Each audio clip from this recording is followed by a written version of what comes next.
So, friends, this story begins in 2006 when Gojo and Geto were studying in the same class. We see Geto walking through a deserted alley where the shadow of a cursed spirit looms, and due to the hot season, their numbers have increased significantly. Geto encounters a curse inside the alley that was devouring a person. Without delay, Geto uses his curse technique to exorcise and swallow the curse. Geto's curse technique is called cursed spirit manipulation. With this power, Geto can absorb any curse into a ball and then control them at will. It is an immensely powerful technique, which is why Geto was given the rank of special grade in his second year. In other words, Geto is just as powerful as Gojo. After swallowing the curse, Geto remarks that only he knows how ghastly its taste is.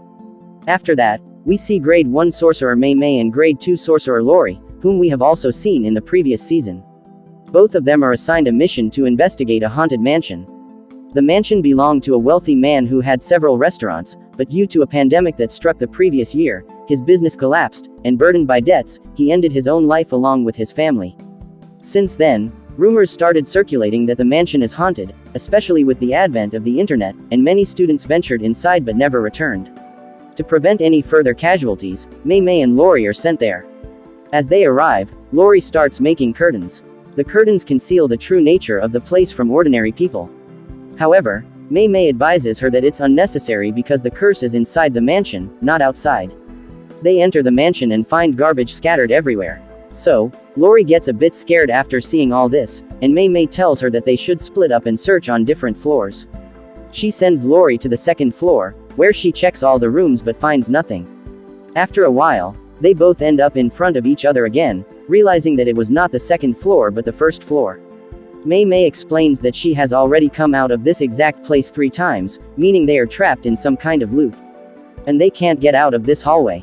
Lori asks if it's an innate domain, to which Mei Mei explains that in an innate domain, the surroundings also change, but this is just a barrier that traps those who enter and prevents them from leaving.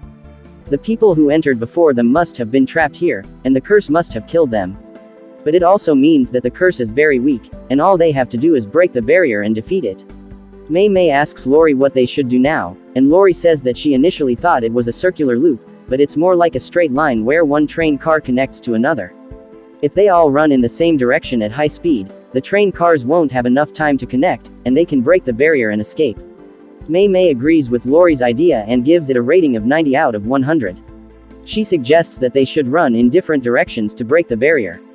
Following their plan, Lori starts to believe that they are succeeding, but suddenly the barrier and the entire mansion begin to collapse, and Lori somehow manages to escape. Outside, she sees her junior, Gojo, who came to rescue her. The truth is, both Lori and Mei Mei were trapped inside the barrier without realizing the passage of time for 2 days. That's why Gojo and Geto were sent to save them. Gojo teases Lori about crying, but at that moment, the curse of the mansion manifests itself, and Geto releases a powerful curse, which the curse absorbs into its mouth so that Geto can absorb it later. Then, Geto also mocks Lori by asking Gojo to stop teasing the weak. This makes Lori even angrier, but then they notice another student who had arrived. Lori becomes happy upon seeing Shoko, whom we also saw in Season 1. Lori tells Shoko not to become as rude as the other two. Mei Mei realizes that they were inside the mansion for 2 days, so she can now charge the people who gave them the mission some extra fees. She asks Gojo if they had made the curtains, but Gojo, Geto, and Shoko remain silent because they forgot to put up the curtains. Afterward, everyone returns to Jujutsu High, where they receive scolding from their teacher Yaga, who later becomes the school's principal. They realize that it was Gojo who forgot to put up the curtains, resulting in him receiving a punishment. Now, the 3 of them goes to the sports room. Gojo and Geto start playing basketball in the sports room. Gojo questions the need for curtains when normal people cannot see curses or curse techniques. Gojo continues to say that saving weak people is a tiring job, to which Geto responds that it is the responsibility of Jujutsu sorcerers to protect ordinary people. Gojo mocks Geto's ideals, creating tension between them. Shoko, witnessing this, decides to leave. Now, Geto summons a curse to confront Gojo and suggests that they handle this matter outside. However, just then, teacher Yaga arrives, after which they pretend that they were exercising in the sports room. Yaga reveals that he is sending them on a new mission. There is a sorcerer in the school named Tengen, who has been alive for thousands of years, but his body continues to age. Every 500 years, he must change his body to refresh his techniques. If he doesn't do so, His techniques will affect his aging body, posing a danger to humanity. This time, Tengen is about to merge his body with a girl known as the Star Plasma Vessel. The merging will take place after 2 days, and Gojo and Geto's task is to safely bring the vessel to the school. The vessel's location has been leaked, and there are other groups pursuing her. The first group, called Q, consists of cursed users who want Tengen to become an enemy of humanity. The second group is the Time Vessel Association, who worship Tengen like a god and do not want him to merge with anyone as it would tarnish his purity. It's important to note that there are no cursed users in this group. Afterward, Gojo and Geto head towards the hotel where the vessel is being kept. Geto enters the hotel alone while Gojo remains outside on guard. They communicate through their phones, and Gojo, displaying arrogance, questions what problems they could possibly encounter since they are the most powerful.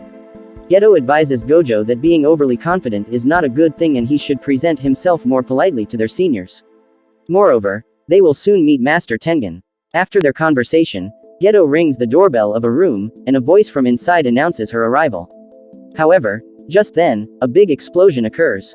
Geto uses a cursed spirit as a shield to protect himself and witnesses the girl falling from the building. He summons a flying spirit to catch her in the air and save her. The explosion was caused by a soldier from the Q group named Koken. However, Koken realizes that Geto has saved the girl.